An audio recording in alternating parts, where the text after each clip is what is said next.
네, 여러분 안녕하십니까. 오늘은 문학 얘기 좀 여러분과 공유하겠습니다. 어제 스웨덴 할리먼이 노벨 문학상, 올해 노벨 문학상 수상 작가를 발표했습니다. 프랑스 작가죠.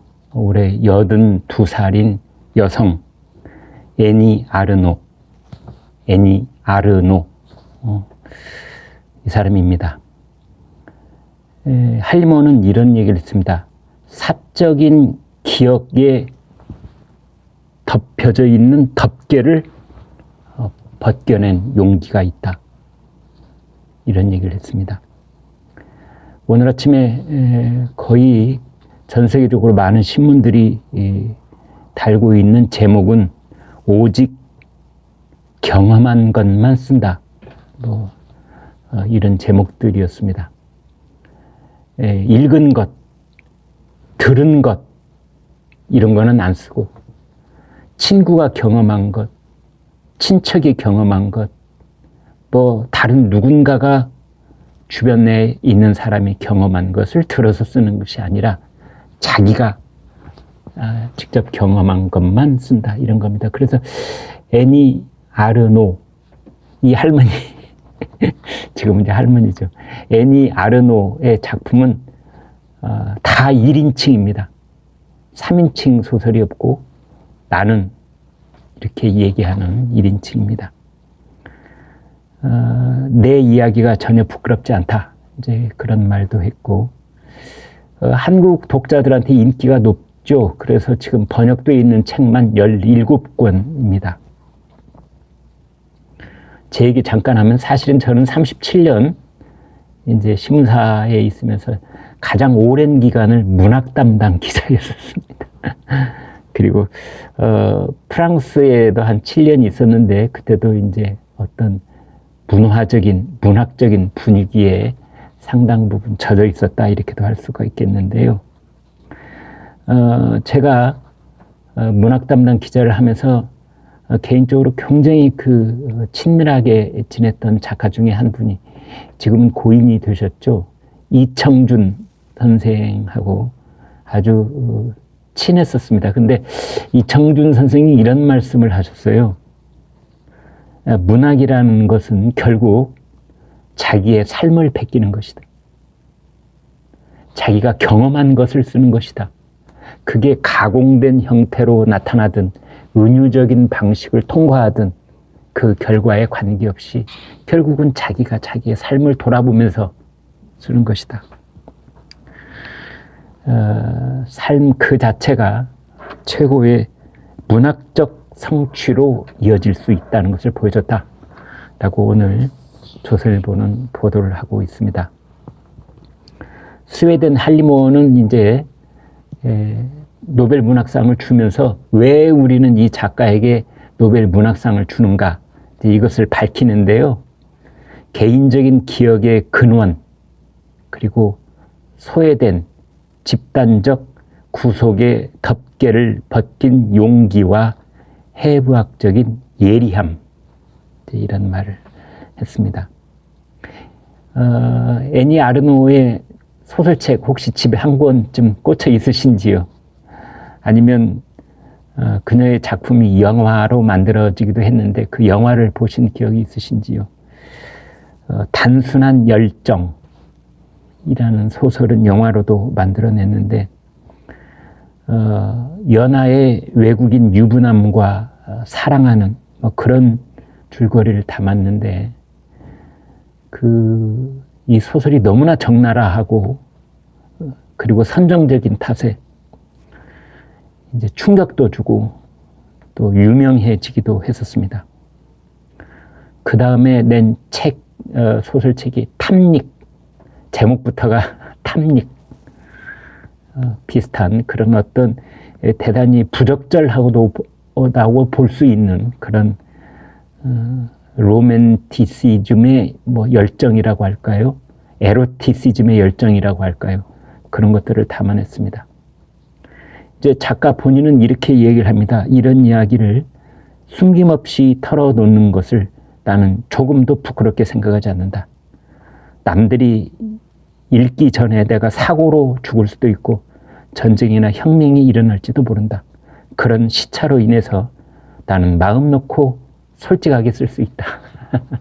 이것은 뭐냐면 지금 당시에는 내가 약간 껄끄러울지 몰라도 이 책을 독자들이 읽을 그 무렵이 되면 나는 이미 이 세상 사람이 아닐지도 모른다. 그래서 내가 글을 쓸 때와 독자들이 읽을 때는 시차가 있다. 그래서 이 시차를 믿고 나는 마음 놓고 나의 가장 적나라한 치부, 나의 가장 부끄러울 수도 있는 그런 장면을 다 여기에 기록으로 남긴다. 이런 뜻입니다. 애니 아르노 모습 보여드리겠습니다. 지금은 나이를 82이니까 손등이 쪼글쪼글 하는데요. 젊었을 때는 상당한 미인이었습니다. 네. 애니 아르노 모습입니다.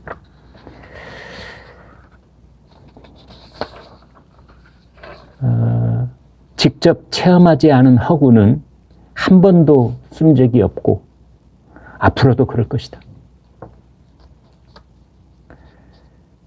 소상인 가정에서 태어났습니다. 어렸을 때의 그 자라난 환경은 굉장히 쪼들리고 좀 어려웠던 것 같아요. 부엌에서 몸을 씻었다. 그러니까 목욕탕이 집안에 목욕할 수 있는 공간이 따로 없었다, 이런 뜻이죠. 취객의 저속한 농담을 견디면서 자랐다. 그러니까 자기 집이 어떤 선술집이 있는 골목이었던 것 같은데, 그래서 귀만 기울이면은 밤늦게 취객이 저속한 얘기를 짓거리면서 지나가는 소리가 다 들리는 그런 곳이었던 것 같습니다. 다락방에서 불편한 잠을 잤다.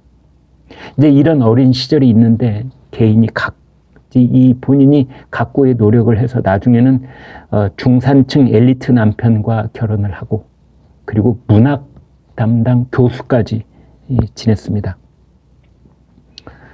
이제 그러니까 아주 궁핍한 그런 어린 시절이 있는가 하면은 비교적 이제 그 유복한 그런 이제 어른의 시기를 지나는 이제 이런 격차를 겪을 때 작가는 어떤 사회적인 글을 쓰는 경우가 많은데, 애니 아르노도 마찬가지입니다.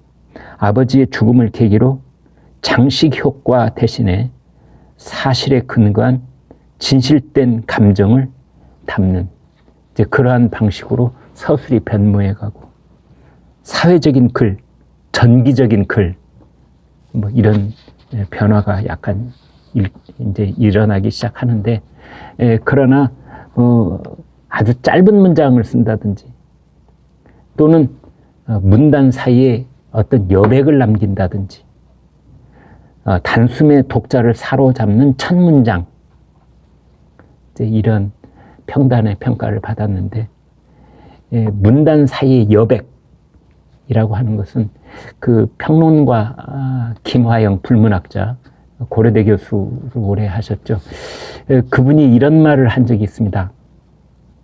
결국 문학이라고 하는 것은 곳곳에 말구평 소리새처럼 이 곳곳에 기둥을 세워놓고 그 기둥과 기둥 사이에 어떤 울림, 떨림, 이런 것을 주는 것이다.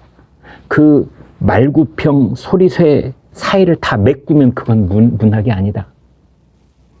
그러면은 나머지는 독자들이 자신의 감정과 자신의 마음 속에서 그 중간 것을 메꾸는 것이다.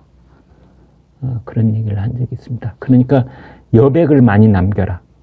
그 여백은 독자들이 그 소설을 읽으면서, 그 시를 읽으면서 독자들이 그 여백을 채우는 것이다. 10,000명이면 10,000명, 100,000명이면 100,000명의 독자들이 자기만의 방식으로 그 여백을 메꾸는 것이다. 거기에서 나오는 울림, 그것이 감동이고 공감이다. 이런 얘기를 했습니다. 아무튼 자기가 겪은 일을 다 쓴다고 그랬는데, 이 불법 또는 낙태 이런 그런 것과 관련된 본인의 경험도 사건이라는 소설로 펴내기도 했습니다.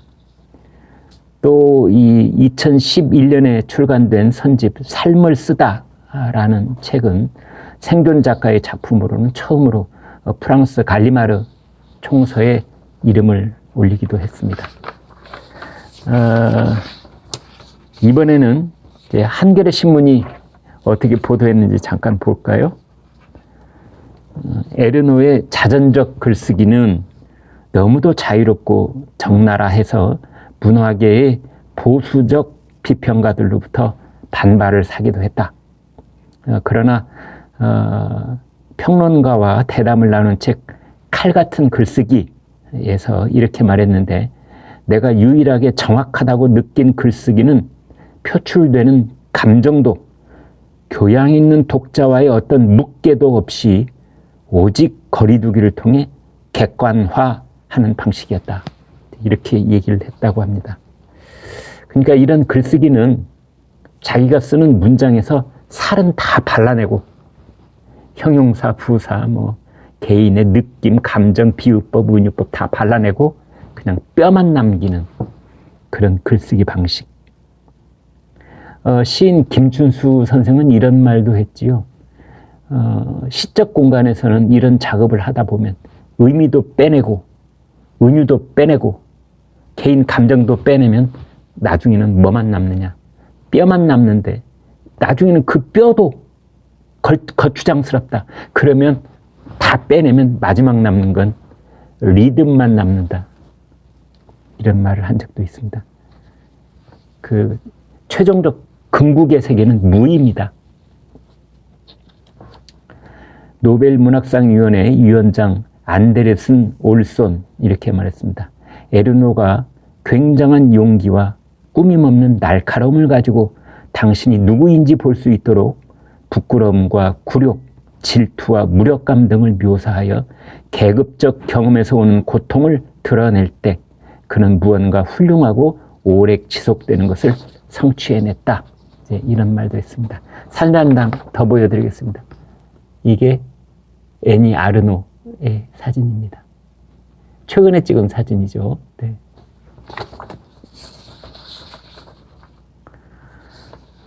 경향신문도 마찬가지. 체험하지 않은 허구는 쓰지 않는다. 이번엔 좀 큰 사진으로 보여드리겠습니다. 이게 애니 아르노의 모습입니다. 사진을 자세히 보면은 얼굴에도 주름이 가득하고 목에도 손등에도 그 세월의 덮개가 고스란히 남아있고 저 손으로 얼마나 많은 타이핑을 했을까라는 생각도 드는 그런 작가입니다.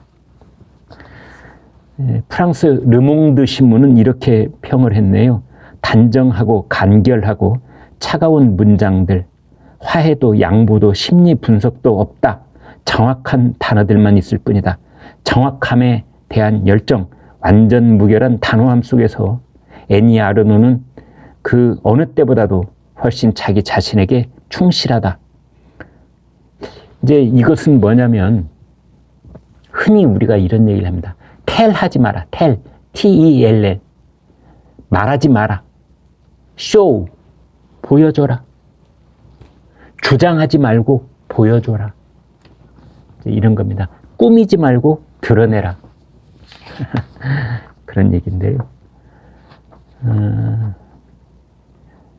첫 장편이었던 빈 옷장에서 이런 말도 했네요. 나라는 개인이 체험한 세계를 사회적 통념에 얽매이지 않은 날 것 그대로 선배다. 어느 가공도 은유도 없다.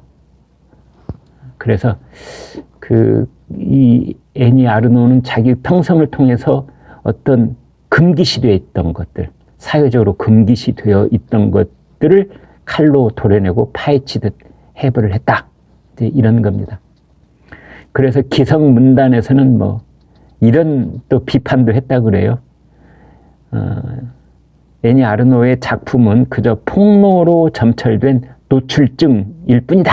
이런 얘기도 했다는데, 그러나 본인의 입장은 드러내야 해방된다. 드러내라. 자유를 느낄 것이다. 그때의 진실이 곧 해방이다. 이런 뜻이라고 합니다. 결국은 프레데리크 이브 자네라는 평론가는 그녀의 글쓰기는 거짓말을 하지 않는다 그랬는데, 그 애니 아르노의 작품은 한마디로 말하면 사적이고 내밀한 넌픽션이, 그것이 아르노의 문학이다. 픽션, 허구가 아니라 개인의 다큐멘터리, 그것이 그의 독특한 문학이 된 것이다. 이렇게 말씀드릴 수가 있겠습니다. 네, 여러분 혹시 한 권 읽어보고 싶으십니까? 네, 구독, 좋아요 부탁드립니다. 고맙습니다.